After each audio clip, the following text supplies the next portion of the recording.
Welcome to Odisha all tech YouTube channel. जदि आप आम चैनल को प्रथम आछंती दयाकोरी चैनल सब्सक्राइब बटन क्लिक करी चैनल को सब्सक्राइब करेंगे। वीडियो भल लगे निश्चय वीडियो को लाइक करेंगे, कमेंट करेंगे, शेयर करेंगे भूलें जहाँद्वारा आप प्रतिदिन नुआ नुआ अपडेट पाइपर। तो आपड़ जाथे आज सबुठ गुरुत्वपूर्ण खबर गोटे मुझे आगे रखी। जो वरिष्ठ नागरिक अच्छा वरिष्ठ नागरिक भिन्नक्षम हूँ कि जो मैंने 60 वर्ष अधिक एवं विधवा माने सेमानकर जो भत्ता नागी सरकार आप जानते प्रतिश्रुति देते जो 3000 टंका भत्ता वृद्धि सरकार निर्वाचन प्रतिश्रुति देते किंतु एपर्यंत पूरण कले ना। बर्तमान आप जानते विभिन्न प्रकार जो मासिक 3000 भत्ता पाई विभिन्न प्रकार स्ट्राइक करा भत्ता संग्राम समिति तरफ मुख्यमंत्री को दृष्टि आकर्षण कराई। ग्रीवेंस सेल मध्य ग्रीवेंस दि जाइए।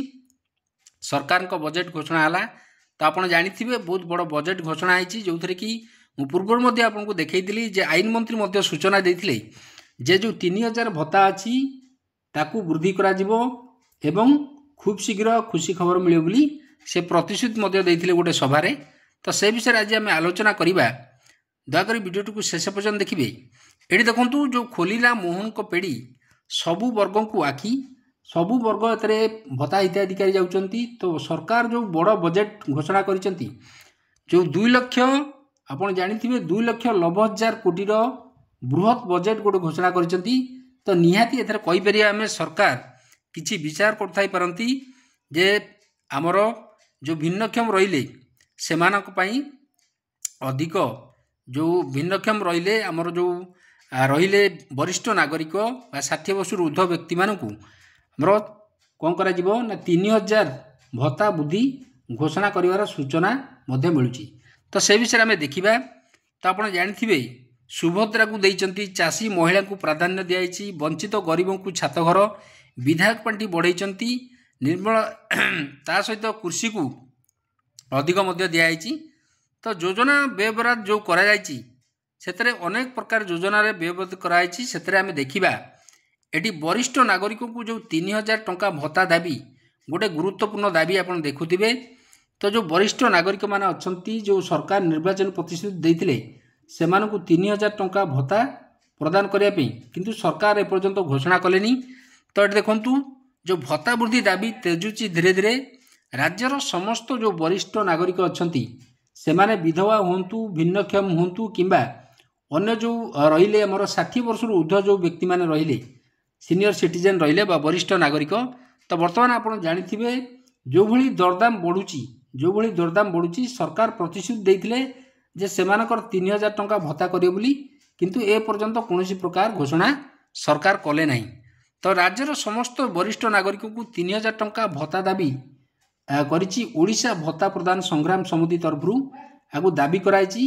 एने आज समिति पक्षरु मुख्यमंत्री राज्यपाल सामाजिक सुरक्षा एवं भिन्नक्षम सशक्तिकरण विभाग को चिठी लिखा जाइछि एवं गोटे गुरुत्वपूर्ण चिठी लिखाई जे जो लक्ष लक्ष पाखापाखि 60 ରୁ 70 लक्ष जो हिताधिकारी अछंती सेमानकु राज्यपाल आरंभ करी मुख्यमंत्री समस्त को लिखा जाइछि चिठी जे सेमानकर जो दाबी अछि से दाबी को सरकार पूरण करंतु।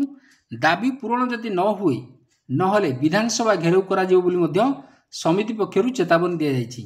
समिति सभापति विद्याधर महांती कहिसेन जे राज्यर जो क्षमतासीन बीजेपी सरकार संकल्प पत्र जो जारी करथिले से संकल्प पत्र जारी करथिले बीजेपी सरकार संकल्प पत्र अनुसार 3000 टंका भत्ता प्रदान करने जो प्रतिश्रुति आज प्रहसन में परिणत होगा जाउची। राज्यर समस्त 60 वर्ष ऊर्ध्व हिताधिकारी जो रहिले सेमानकु प्रतिश्रुति अनुसार मासिक 3000 टंका भत्ता प्रदान करा जाउकु से दाबी करचंती। भत्ता प्रदान संग्राम समिति तरफ विधानसभा अधिवेशन में प्रसंग उपर आलोचना करी समाधान बाट बाहर करने समिति पक्षर अनुरोध कराई।